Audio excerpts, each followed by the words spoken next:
বেরিয়ে আসুন।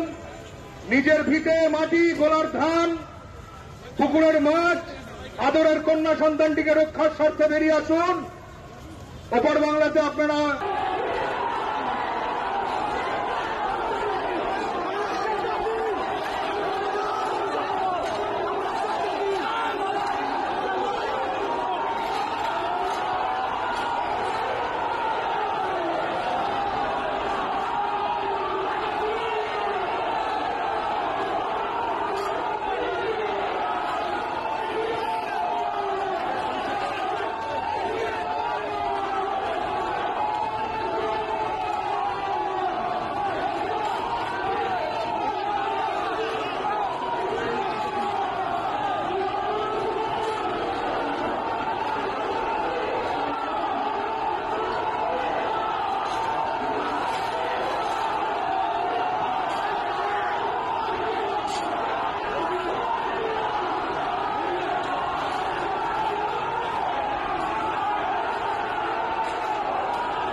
সাইড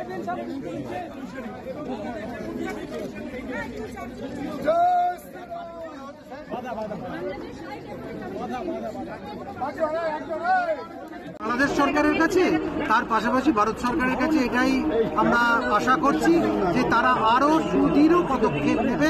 যশস্বী প্রধানমন্ত্রী এবং তার দায়িত্বপ্রাপ্ত যে সরকারি আধিকারিকরা আছে তারা দ্রুত আরো চাপ বাড়িয়ে সেখানে হিন্দুদের জীবনকে সুরক্ষিত করবে। তাদের নিরাপত্তার ব্যবস্থার ব্যাপারে কিছু কথা হলো? আমরা মানবতার পক্ষে বলছি, শুধু মানুষ, শুধু হিন্দু নয়, মানুষ সবাই। সেখানে যেসব মুসলমানরা মারা যাচ্ছে আমরা তাদের জন্যও বলছি। সেখানকার ঈসাই, মুসলমান, জৈন, খ্রিস্টান যারা যারা আছে তাদের সকলের মানুষ যেন না মরে। মানুষের জীবন অমূল্য, সেই অমূল্য জীবনকে রক্ষা করতে হবে। কোন সরকার তার খামখেয়ালির বসে মানুষকে নিয়ে খেলা করতে পারে। রাজ্যের শাসক দলের পক্ষ থেকে তাদের মুখপাত্র বলছেন এই মিছিলের সামনে কয়েকজন সন্ন্যাসী ছিল, এটা রাজনৈতিকভাবে বিজেপির ফায়দা তোলার কৌশল এবং সেই কারণেই বিজেপিকে ফায়দা দিতে আজকের যে মিছিল সন্ন্যাসীরা করতে গিয়েছিলেন তাই বিশৃঙ্খলা। না হলে জুতো মারো তালে তালে সন্ন্যাসীদের মিছিলে তো হতে পারে না, বলছেন শাসক দলের মুখপাত্র কুণাল ঘোষ। আমরা মানবতার পক্ষে কথা বলতে এসেছি। মানুষ যখন ধৈর্যের সীমার বাইরে চলে যায় তখন কিন্তু তাকে আর কন্ট্রোল করা যায় না। যেখানে আমরা দেখতে পাচ্ছি যে মায়েদের করুণ আর্তনাদ, যেখানে দেখতে পাচ্ছি সন্ন্যাসীকে নাটকীয় কায়দায় অপহরণ করে নিয়ে চলে যাওয়া হচ্ছে, তারপরেও যদি মুখপাত্র, শাসক দলের মুখপাত্র এ জাতীয় কথা বলে, সেটা তার একটা বিরাট আহাম্মকি ছাড়া আর কিছুই নয়। একদম হৃদয়হীন মানুষ হলে এরকম কথা বলতে পারে।